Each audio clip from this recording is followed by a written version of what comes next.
As is various condition ఎలా ఉంటే అట్లా ఇవ్వమన్నారు. ఓకే, ఇప్పుడు గోపాలరావు గారు, మీరు దాదాపు ఒక జీవిత కాలంగా ఒక యాక్టివిస్ట్గా ఇప్పుడు మీరు 82వ సంవత్సరంలో కూడా ఆర్టీఐ చట్టాన్ని ఉపయోగించి సామాజిక స్పృహ, సమాజంలో ఉన్నటువంటి విషయాలపైన ఎంతో కొట్లాడుతున్నారు ఈరోజు.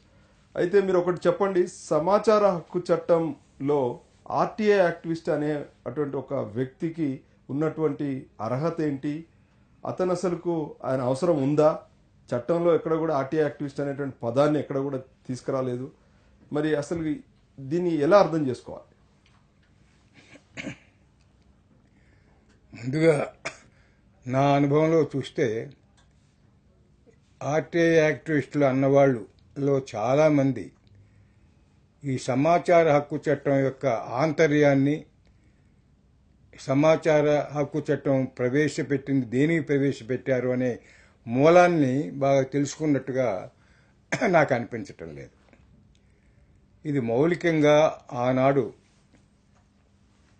పార్లమెంట్లో అన్ని పార్టీల పార్లమెంట్ సభ్యులు ఆమోదించారు.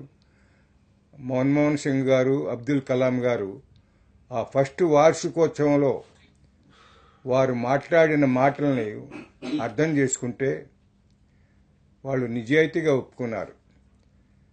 ప్రజాస్వామ్య పాలనే కానీ నిజంగా ప్రజలకి మంచి పాలనని మనం అందించలేకపోతున్నాం, పాలనా యంత్రాంగం ప్రజలకి వారు అనుకున్న రీతిలో పాలన అందించలేకపోతుంది, విషయాలు అసలు ఏ సందర్భంలో కూడా ఏం జరుగుతుంది పాలనలో అనే విషయాలు కూడా తెలుసుకునే పరిస్థితి లేకుండా పోయింది. కాబట్టి ఈ చట్టాన్ని మేము కూడా ఒక రకంగా ప్రజలకి మంచి పాలన అందించలేకపోయామనే ఆ ఆలోచనతోనే ప్రజలకి ఈ సమాచార హక్కు చట్టాన్ని అందజేశారు.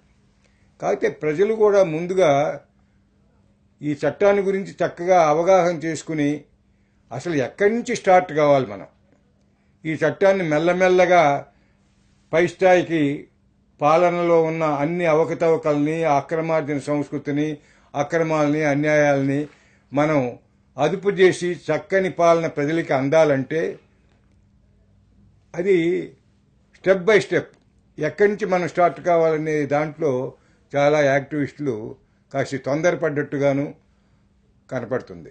నా దృష్టిలో దీన్ని మౌలికంగా ఆ రోజుల్లో వాళ్ళు మౌలికమైన ఉద్దేశం ఏంటంటే అనేక అభివృద్ధి సంక్షేమ కార్యక్రమాలు ప్రజలకు అందిస్తున్నాం, కానీ సరైన రీతిలో వాళ్ళకి అందటం లేదు, వాళ్ళకి సమాచారం కూడా అందటం లేదు. కాబట్టి ముందు వాళ్ళకి మౌలికంగా అందజేస్తున్న ఆ సంస్కరణలు కానీ, సంక్షేమ కార్యక్రమాలు కానీ, అభివృద్ధి కార్యక్రమాలని తెలుసుకోవాలి, దానికి ఈ చట్టాన్ని వాళ్ళు ఉపయోగించుకోవాలి అనుకుంటే వీళ్ళు స్టార్ట్ చేయటం ముందు మన గ్రామం ఉంది, లేకపోతే మన పట్టణం ఉంది, ఇవాళ లేకపోతే మన నగరం ఉంది.